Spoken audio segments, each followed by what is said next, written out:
Assalamualaikum warahmatullahi wabarakatuh. Nama saya Detia dari kelas 1210. Jadi saya di sini akan remedial ulangan geografi dan saya akan membahas 13 poin, yaitu yang pertama pengembangan wilayah, yang kedua konsep wilayah, yang keempat tujuan pengembangan wilayah, yang kelima paradigma, yang keenam dimensi kebahagiaan penduduk, yang keempat polarisasi, yang ketujuh polarisasi, yang kedelapan sentral, yang ke-9 desa, yang ke-10 jenis-jenis desa, yang ke-11 pengembangan wilayah, yang ke-12 zona-zona dan faktor-faktor dan ciri-ciri, yang ke-13 adalah jenis kota berdasarkan tahap pengembangannya.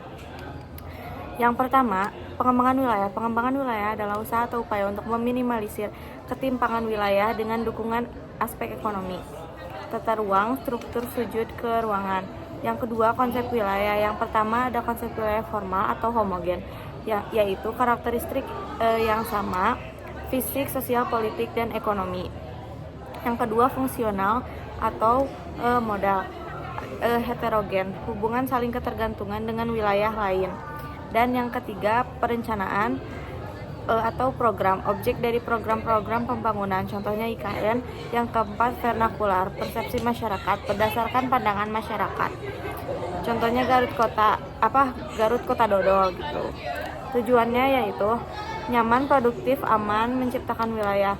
Yang kedua, SDA berkelanjutan. Yang ketiga, keterpaduan pemanfaatan SDA. Yang keempat, pemerataan kewilayahan. Yang kelima, paradigma. Paradigma itu terbagi menjadi 3. Yang pertama SDM, SDA, dan teknologi. Dan yang keenam, dimensi kebahagiaan penduduk. Yang pertama dari kepuasan hidup pribadi dan sosial, yang kedua perasaan, dan yang ketiga makna hidup. Lalu selanjutnya saya akan menjelaskan tentang teori polarisasi. Teori ini dicetuskan oleh Gunnar Myrdal di Swedia. Ini menjelaskan setiap daerah memiliki pusat pertumbuhan yang menjadi daya tarik bagi tenaga kerja, modal, dan barang dagang. Ciri-cirinya yaitu ketidakmerataan pembangunan, konsentrasi ekonomi, migrasi, perbedaan sosial. Dampak positifnya itu pekerja lebih banyak, upah meningkat. Dan yang ketiga, dampak negatif, meningkatkan kriminalitas, krisis iklim. Contohnya yaitu Jakarta menarik Garut, Bali, dan wilayah industri. Kedua adalah teori sentral.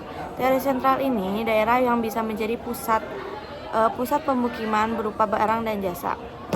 Dan ini dicetuskan oleh Walter Christoller dari yang berasal dari Jerman. Selanjutnya saya akan menjelaskan tentang desa. Desa adalah kesatuan wilayah yang ada norma dan istiadat berpangku jiwa agraris, homogen, kepadatan rendah. Fungsi desa untuk pelestarian kearifan lokal, tenaga kerja penghasil,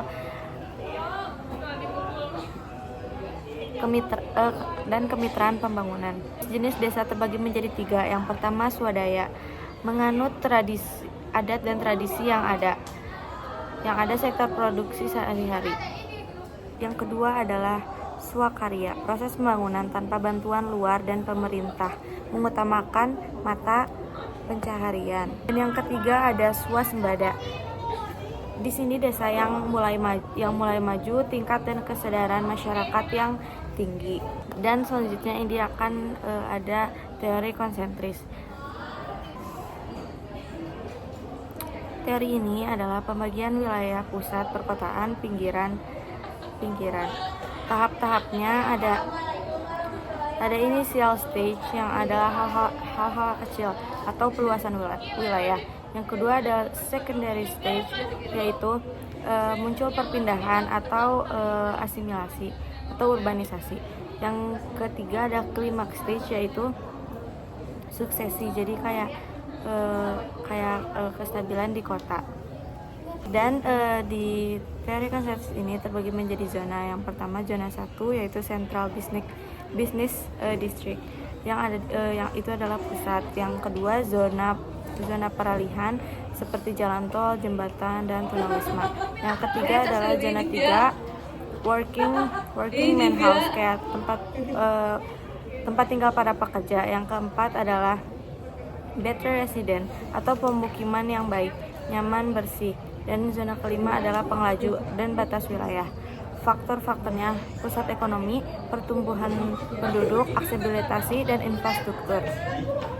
Ciri-cirinya yaitu pusat bisnis, ada kemungkinan kesenjangan sosial, kuat ekonomi dan sosialnya. Contohnya seperti Jakarta, Surabaya, Bandung, Medan, Batam, Bali. Ketiga adalah jenis kota berdasarkan tahap pemberdayaannya.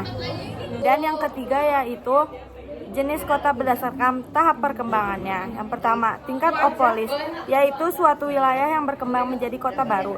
Yang kedua, tingkat polis, suatu kota yang masih bersifat agraris. Yang ketiga, tingkat metropolis, kota besar yang perekonomiannya sudah mengarah kepada perekonomian industri. Tingkat megapolis, perkotaan yang terdiri atas beberapa kota metropolis yang berdasarkan sehingga membentuk alur perkotaan yang besar sehingga tingkat membentuk jalur perkotaan yang besar. Yang kelima, tingkat triapolis, kota yang kehidupannya sudah dipenuhi dengan kerawanan sosial seperti kemacetan dan angka kriminalitas yang tinggi.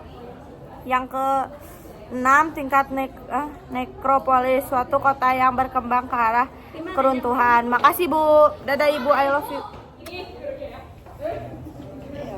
Kenapa? Halo Bu Linda.